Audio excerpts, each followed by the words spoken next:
नमस्कार साथियों, ज्ञान मित्रा में आप सबका स्वागत है।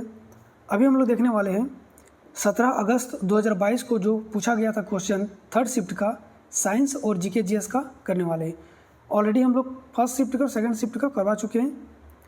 तो चलिए वीडियो को शुरू करते हैं। पहला क्वेश्चन पूछा गया है, किसी पदार्थ की प्रतिरोधकता यानी कि रो निम्नलिखित में से किस कारक पर निर्भर करता है। तो देखिए, हम लोग पिछले क्लास में ही देख रहे थे, प्रतिरोध यानी कि रेसिस्टेंस डिपेंड किस पे करता है, रो एल बटे ए यानी कि लेंथ पे डिपेंड करता है। रो यानी कि मटेरियल का जो किस मटेरियल से बना है उसका और क्रॉस सेक्शनल एरिया पे डिपेंड करता है।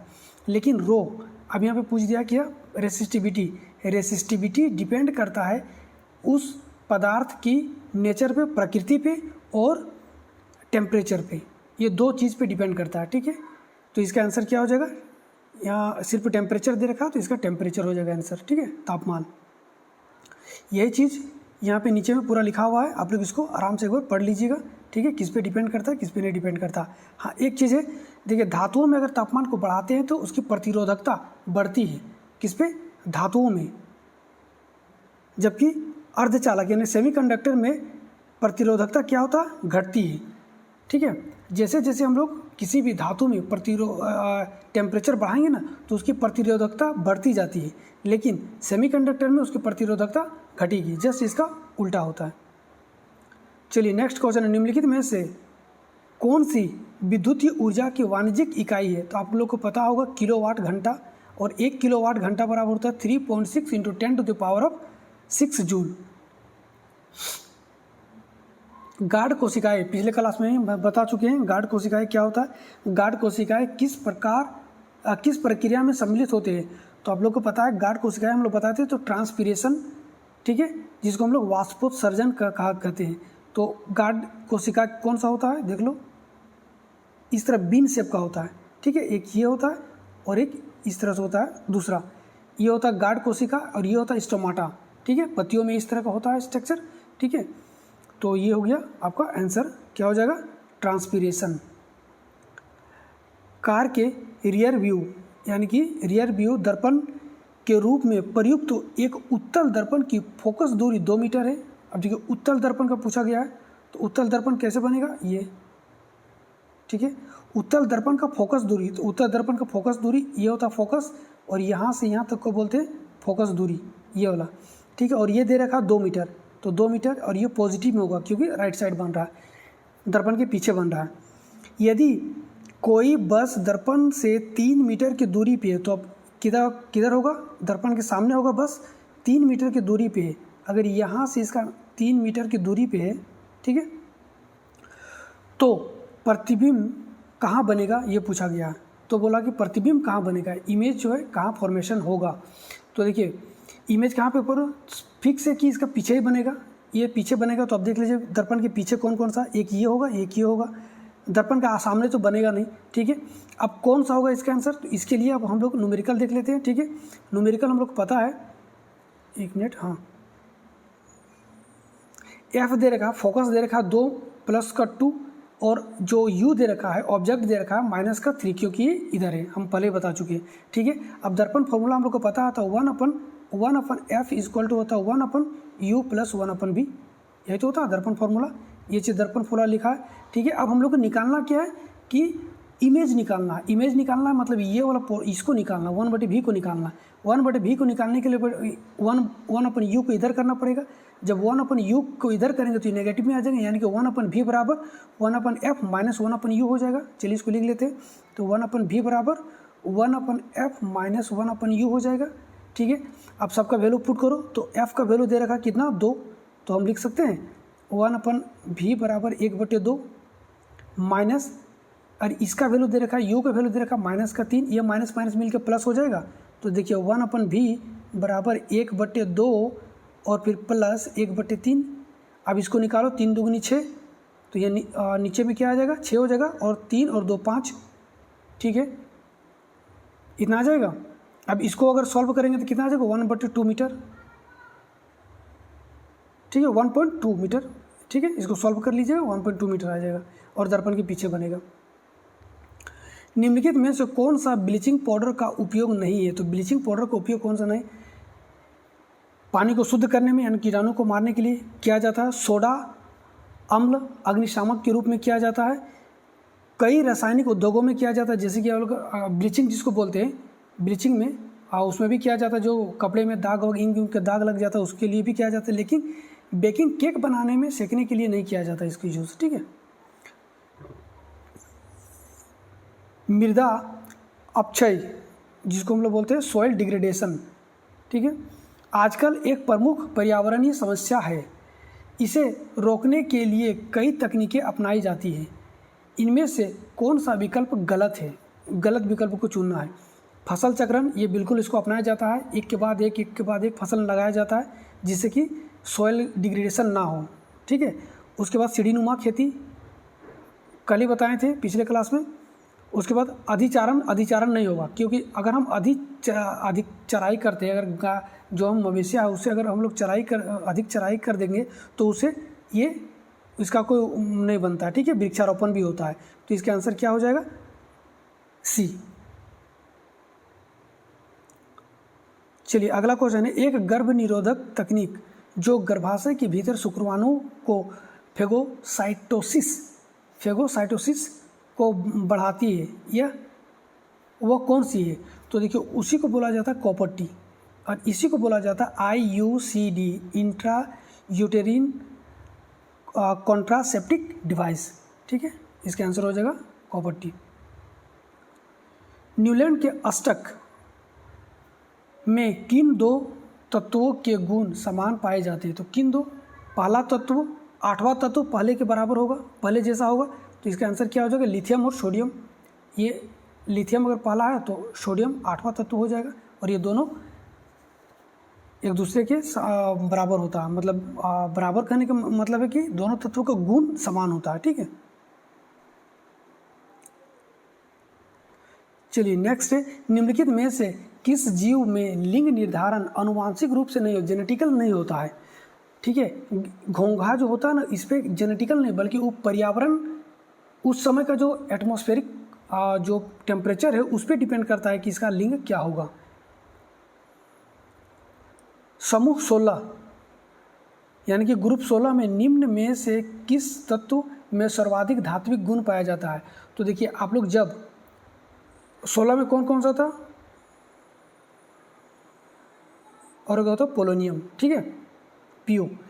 तो क्या होता है? ऑक्सीजन होता है, सल्फर होता है, सेलेनियम होता है और पोलोनियम होता है, और इसका नाम हम भूल गए थोड़ा सा, टेरुलियम करके होता है कुछ। ठीक है, टेरुलियम करके होता है।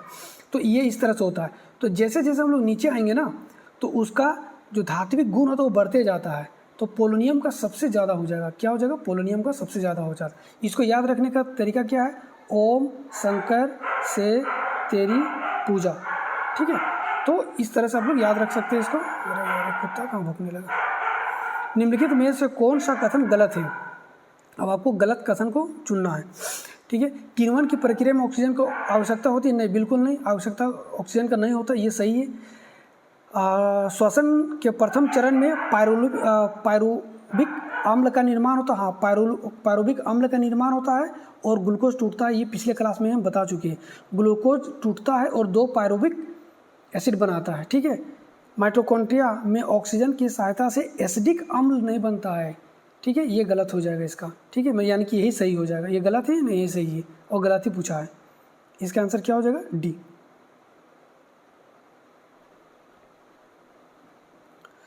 नेक्स्ट है, एक प्रकाश किरण 2 माध्यमों को पृथक करने वाले एक इंटरफेस पर उसके अभिलंब यानी कि नॉर्मल के अनुदिश आपतित होती है।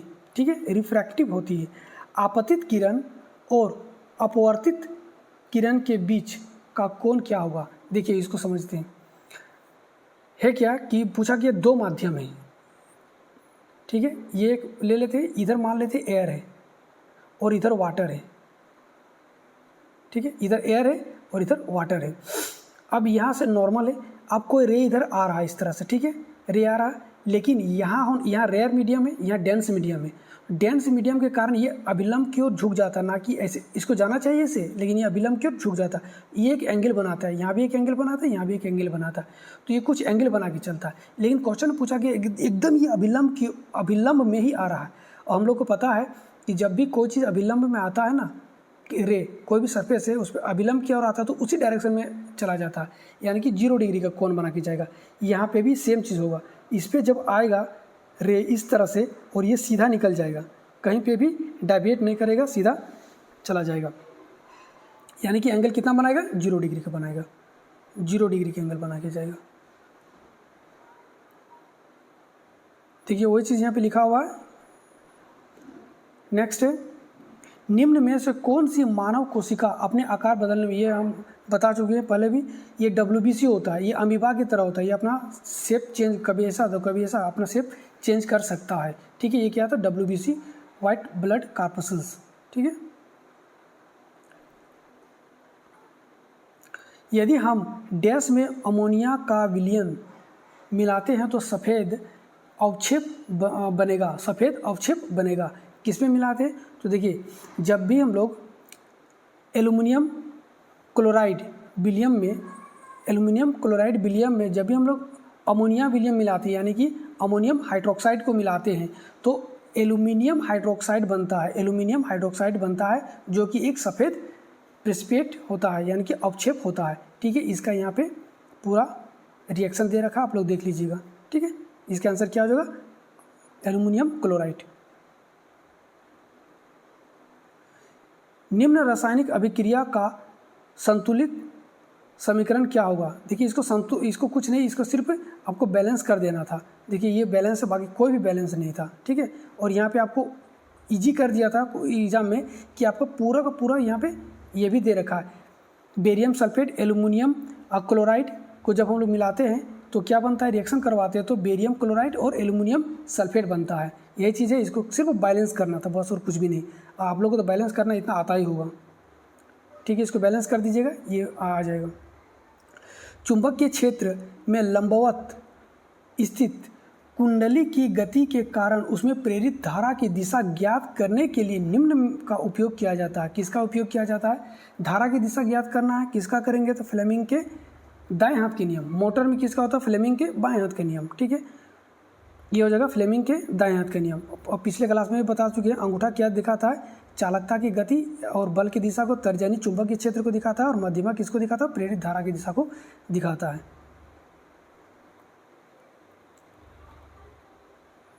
चलिए नेक्स्ट क्वेश्चन है, निम्न में से कौन सी स्थितियां संभव है, कौन सी स्थिति, तो चुंबक की बल रेखाएं एक दूसरे के समांतर हो सकती है, बिल्कुल हो सकती है।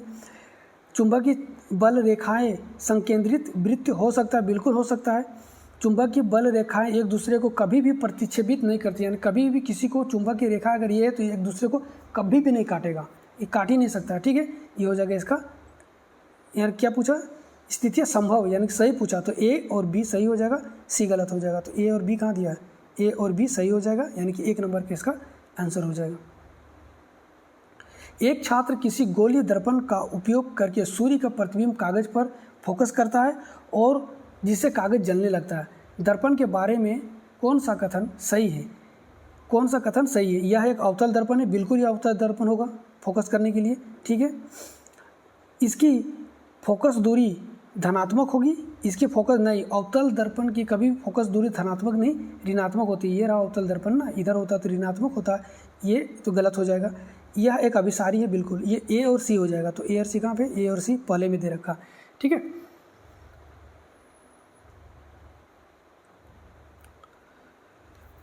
चलिए नेक्स्ट क्वेश्चन है, मानव वृक्क यानी कि किडनी में वृक्काणु यानी कि नेफ्रॉन की नलिकानुमा भाग द्वारा आरंभिक निस्यंदन से निम्नलिखित में से किस पदार्थ का चयनात्मक पुनः अवशोषण किया जाता है, पुनः अवशोषण किया जाता है किसका, तो ग्लूकोज का, जल का, लवण का और अमीनो एसिड का किया जाता है, अमीनो अम्ल का।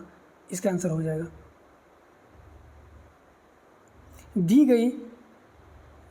दी गई डबल डिस्प्लेसमेंट रिएक्शन, ठीक है, हिंदी थोड़ा टफ है पढ़ने में। ठीक है, तो डबल डिस्प्लेसमेंट रिएक्शन में ए और बी के स्थान पर क्रमशः क्या आएगा। अब यहाँ पे दे रखा है एक रिएक्शन, वहाँ पे ए और बी दो खाली छोड़ दिया था और आपको बताना था कि इसके स्थान पर क्या आएगा। बिल्कुल इजी, क्या हो जाएगा AgKNO, Ag पॉजिटिव माना तो हाँ माफ़ कीजिएगा Ag है तो NO3 जुड़ेगा इसके साथ, AgNO3। आप लोग अगर रिएक्शन आप लोग को आता होगा तो आप लोग ईजी से इसको कर देंगे, तो AgNO3 जुड़ जाएगा इसमें, और इसमें क्या जुड़ेगा तो फिर पोटासियम के साथ क्लोरीन, पोटासियम के साथ क्या क्लोरीन तो नहीं, ब्रोमीन है, ब्रोमीन जुड़ जाएगा पोटासियम के साथ, ये पॉजिटिव में होता है और ब्रोमीन नेगेटिव में आ जाएगा। ठीक है, तो ये वाला रिएक्शन आ जाएगा। अब देख लो इसमें कौन सा है, तो AgNO3 और KBr। ठीक है, रिएक्शन आता है तो ये बन जाएगा, नहीं आता तो फिर दिक्कत होगा आपको और नहीं तो फिर ऑप्शन से करना पड़ेगा, ऑप्शन रख के देखिए। ठीक है, चलिए अगला क्वेश्चन है, रासायनिक समीकरण को संतुलित करने की आवश्यकता क्यों पड़ती है। क्योंकि द्रव्यमान संरक्षण एक नियम है, जब आप पीरियोडिक टेबल पढ़िएगा तो उसमें आप लोग पढ़िएगा कि द्रव्यमान संरक्षण के नियम को संतुलित करने के लिए इसको किया जाता है। अगर पढ़ें तो आप लोग को पता होगा, क्योंकि अभी हम बता नहीं सकते, बहुत लंबा वीडियो खींचा जाएगा और अभी एग्ज़ाम भी सामने है। अब आप लोग तो इतना पढ़े ही होंगे कि ये बता सकते हैं ये सिर्फ है कि आप लोग रिवीजन के लिए, कि आप लोग जो प्रीवियस ईयर में आया था और देख रहे हैं कि जो पहले शिफ्ट में जो बताए, सेकंड शिफ्ट में 17 तारीख है, सेकंड शिफ्ट में रिपीट किया, थर्ड शिफ्ट में भी रिपीट किया है, तो रेलवे के नियम में रिपीट करता है। तो देखिए इस बार भी यहाँ से बहुत सारा क्वेश्चन उठा के आप लोग को मिलने वाला दी वहाँ पे।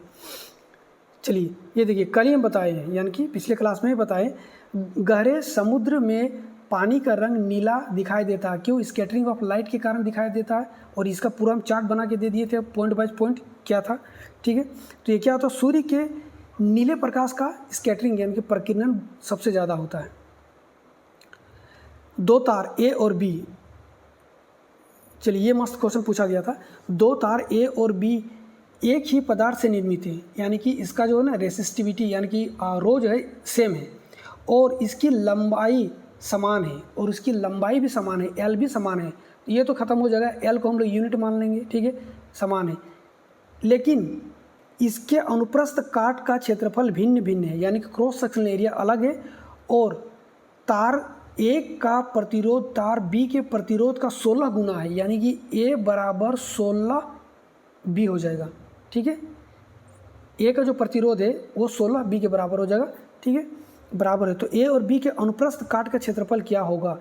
आप लोग इसको होमवर्क ले लीजिए, होमवर्क कीजिए, हम थोड़ा सा हिंट दे रहे हैं, या फिर अगर आप लोग होमवर्क रखिएगा तो सिंपल सा आप लोग ये फॉर्मूला लगा लीजिएगा, आर बराबर रो एल बटे ए। ठीक है, यहाँ पे ये तो ख़त्म हो जाएगा, इसको यूनिट मान लीजिएगा तो आर बराबर 1 बटे ए हो जाएगा। अब एक ये हो जाएगा, अब फिर इस फॉर्मूला में पुट कर दीजिएगा, कौन सा में, तो R A divided by R B is equal to, cross sectional area उलट जाएगा इधर जाके, तो ठीक है, तो क्या हो जाएगा, cross sectional area of B is equal to area of A को स्मॉल में ले लेते हैं, या ए इसी को ले लेते हैं। ठीक है, आप लोग याद रख लीजिएगा, ए दोनों में लिए तो बस अब इसको पुट कर दीजिए, इसका वैल्यू पुट कीजिए, यहाँ से आपको आंसर निकल जाएगा। यहाँ तक हम हिंट्स दे दिए, आप लोग बना लीजिएगा। चलिए नेक्स्ट है, निम्न धातुओं को उनकी अभिक्रियाशीलता, देखिए रिएक्टिविटी आप लोग को टेबल याद होना चाहिए। अगर रिएक्टिविटी टेबल नहीं, हर जितने बार अभी तक ग्रुप डी में पूछा गया क्वेश्चन, रिएक्टिविटी से क्वेश्चन पूछता ही है, रिएक्टिविटी टेबल आप लोग को याद होना चाहिए। चलिए रिएक्टिविटी टेबल देखते हैं, ये तो अपने आप ही बन जाएगा। रिएक्टिविटी टेबल ये होता है कि सबसे ज़्यादा रिएक्शन करने वाला, इसलिए इन लोग को खुला में नहीं रखा जाता, सोडियम को और पोटासियम को। तो पोटासियम सबसे ज़्यादा होता है, उससे थोड़ा सा कम होता है सोडियम, उससे थोड़ा सा कम होता है कैल्शियम, फिर मैग्नीशियम, फिर एल्यूमिनियम, फिर जिंक, फिर आयरन, फिर प्लम्बम यानी कि लेड, फिर हाइड्रोजन, फिर कॉपर, फिर मरकरी, फिर सिल्वर, फिर गोल्ड। ठीक है, तो गोल्ड का सबसे कम, इसलिए ना बोला जाता है गोल्ड रिएक्शन नहीं करता है जल्दी किसी से। ठीक है, तो इसका रिएक्टिविटी बहुत ही कम है और पोटासियम का बहुत ही ज़्यादा है। ठीक है, तो ये आप लोग को याद होना चाहिए। इस तरह से क्या है, ये घटते क्रम में, और इस तरह से जाएंगे तो बढ़ते क्रम में, ये सबसे कम, ये सबसे ज़्यादा। ठीक है, चलिए अब जीके जीएस करते हैं। नर्मदा बचाओ आंदोलन की शुरुआत सरदार सरोवर बांध की ऊंचाई बढ़ाने के विरोध में हुई थी। ठीक है, यहाँ बांध निर्माण की कुछ प्रमुख हानियाँ दी गई हैं, कुछ प्रमुख हानियाँ दी गई। निम्न में से कौन सा एक लाभ है इसका, जो बांध निर्माण का एक लाभ है वो आपसे पूछा गया है। चलिए देखिए हानि कौन कौन सा है, तो देख लो, वनों की कटाई और जैव विविधता को नष्ट होता है उसमें। ठीक है, जनता के धन का अत्यधिक उपयोग किया जाता है, क्योंकि बांध तो ऐसे बनता नहीं, बहुत बड़ा एरिया चाहिए इसके लिए, तो उसमें पैसा भी बहुत ज़्यादा खर्च होगा। तो ये ठीक है, यह सिंचाई और विद्युत उत्पाद के लिए सहायता होता है, और यही इसका करेक्ट आंसर हो जाएगा, इसका पॉजिटिव। ठीक है, तो ये हो जाएगा आपका आंसर। निम्नलिखित में से कौन सा भारत में प्रत्यक्ष कर यानी कि डायरेक्ट टैक्स नहीं है, डायरेक्ट टैक्स नहीं है। देखिए डायरेक्ट टैक्स होता है और एक इनडायरेक्ट टैक्स होता है। ठीक है, तो डायरेक्ट टैक्स जो होगा, जिसको हम लोग अच्छा इसको ऐसे समझते हैं, जो आपसे डायरेक्टली सरकार को जाता है वो होता है डायरेक्ट टैक्स। ठीक है, और जो आपके थ्रू कई स्टेप में सरकार के पास पहुंचता है वो होता है इनडायरेक्ट टैक्स। ठीक है, आयकर आप लोग डायरेक्ट सरकार को जमा करते हैं। ठीक है, पूंजी और लाभ कर डायरेक्ट यानी कि कैपिटल गेन डायरेक्ट सरकार को देते हैं, और कॉरपोरेट टैक्स डायरेक्ट सरकार को जाते हैं। लेकिन उत्पाद शुल्क टैक्स यानी कि एक्साइज टैक्स उत्पाद शुल्क मतलब क्या, तो जो भी प्रोडक्ट हम लोग लेते हैं दुकान से, तो हम लोग दुकान वाले को पहले देते हैं, फिर उसके बाद वो होलसेल को देता है, फिर उसके बाद जाता है सरकार के पास। ठीक है, तो ये कई स्टेप में जाता है। तो इस तरह से आप लोग डायरेक्ट और इनडायरेक्ट टैक्स को याद रख सकते हैं। भारत की आम्र वर्षा मैंगो सावर जिसको बोला जाता है की घटना किस ऋतु में होता है, ऋतु में होता है। कई बार क्वेश्चन पूछा जा चुका है। ठीक है, ग्रीष्म ऋतु में। चलिए अगला क्वेश्चन है, भारत को एक संप्रभु लोकतंत्र और गणतंत्र राष्ट्र घोषित करने वाले भारतीय संविधान के अधिनियम के स्मरणोत्सव के रूप में प्रति वर्ष किस तिथि को एक प्रमुख राष्ट्रीय उत्सव मनाया जाता है। किस तिथि को, आप लोग को पता है 26 जनवरी 1950 को गणतंत्र हुए थे और इसी दिन से इसको मनाया जाता है। ठीक है, 26 जनवरी। Next, steel authority of India SAIL का जो निगमन हुआ था कब हुआ था, यानी कि इसका जो स्थापना हुआ था 1973 को हुआ था। गोसी खुर्द राष्ट्रीय सिंचाई परियोजना निम्न में से किस राज्य से संबंधित है। इसका क्या आंसर हो जाएगा, महाराष्ट्र से संबंधित है। उपनिषद शब्द में उप क्या बताता है, निकटता को बताता है, निकट को बताता है। ठीक है, सोहन सिंह भकना 1913 में संयुक्त राष्ट्र अमेरिका में भारतीयों द्वारा स्थापित डैश के पहले अध्यक्ष थे। कौन, सोहन सिंह भकना। को किसका था, तो गदर पार्टी का। निम्नलिखित में से किस विशेषता के आधार पर भारत की जनता की अपनी प्रतिनिधियों के निर्वाचन में प्रत्यक्ष भूमिका है। क्या हो जाएगा इसका, सरकार का संसदीय स्वरूप।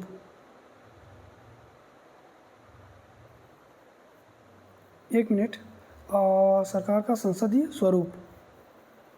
निम्नलिखित में से किस विशेषता के आधार पर भारत की जनता की, हाँ ठीक है, नेक्स्ट है, शीत ऋतु में अंतः उष्ण कटिबंधीय अभिसरण क्षेत्र ITCZ की दिशा क्या होती है। तो ये जो होता है ना, ये दक्षिण की ओर खिसकने लगता है, तो ये दक्षिण की ओर खिसक जाता है। भारत में पंचायती राज व्यवस्था की स्थापना भारतीय संविधान के, देखिए पंचायती राज व्यवस्था पिछले जस्ट सेकंड शिफ्ट में पूछा गया था कि कहाँ से शुरू किया गया था इसको सबसे पहले। आज देखो पूछ दिया है क्या, पंचायती भारत में पंचायती राज संस्थाओं की स्थापना भारतीय संविधान के डैश, तो हम लोग को पता है क्या 73वां संविधान संशोधन हुआ था, उसमें किया गया था। देख रहे हैं जहाँ एक उठा था एक टॉपिक से और उसी से पूछ रहा है क्वेश्चन। 2011 की जनगणना के अनुसार इनमें से कौन सी भाषा भारत की 0.8% जनसंख्या द्वारा बोली जाती थी। ये बंगाली भाषा था। अतीत में खर्च की गई लागत जिसे भविष्य में वसूल नहीं किया जा सकता है, तो सिंक हो गया, वो डूब गया पैसा, यानी कि संक कॉस्ट, यानी कि डूबत लागत इसको बोलते हैं, डूबता हुआ लागत। गाइस तो ये आज का लास्ट क्वेश्चन था। 7 क्वेश्चन पूछा गया था, किससे? करंट अफेयर से। देख रहे हैं हर बार 7 से 8 क्वेश्चन करंट अफेयर से पूछ रहा है और इस बार भी पूछेगा। वीडियो कैसा लगा आप लोग जरूर बताइएगा। वीडियो अच्छा लगा तो प्लीज़ चैनल को सब्सक्राइब कर लीजिएगा और वीडियो को लाइक शेयर कर दीजिएगा।